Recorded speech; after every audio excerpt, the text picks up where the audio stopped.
3,300 Department of Defense workers here in New Mexico are being told to brace themselves for cuts.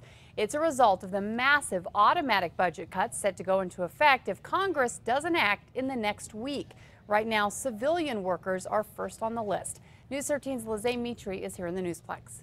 Kim, this would affect workers and families at bases and labs across the state. Kirtland Air Force Base officials say they're already exploring ways to cut back on spending, hoping furloughs don't become necessary.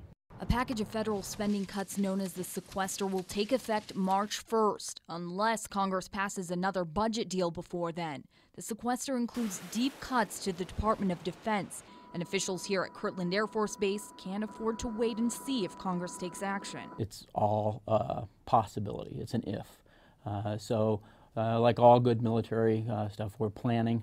We have to look at things now. We don't want to wait till the last minute and then not do the right thing. Air Force Base officials say more than 2,100 civilian workers at Kirtland Air Force Base could face furloughs, along with more than 800 at Holloman Air Force Base and about 400 at Cannon.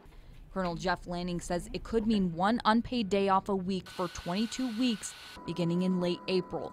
But who could be furloughed is ultimately up to DOD. The civilian members of our team are vitally important and they're very highly valued. So it's difficult for us to be in any kind of a mode where we're trying to speculate on things that might happen and to talk about that, because it's a negative thing that puts negative pressure on our teammates. Colonel Lanning says Kirtland has already put a hiring freeze in place and cut back on business trips and supplies. They're also looking at other possibilities like delaying construction projects if the automatic cuts happen next month. The key is going to be leadership and making sure that we do everything possible to minimize any impact on our overall Air Force mission and to do our very best job to take care of our people.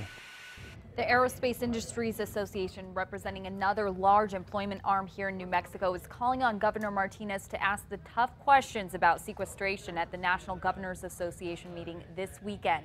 A spokesman says Governor Martinez did meet with the director of the National Nuclear Security Administration to talk about the importance of funding the state's national labs. Kim, back to you. Okay, thanks, Lizzie. Now, some reports estimate that along with the 5,000 direct DOD job losses, there could be another 23,000 indirect job losses. Those include jobs at businesses that make products used by the federal government, in places like restaurants, small businesses, and grocery stores that rely on federal employees spending money.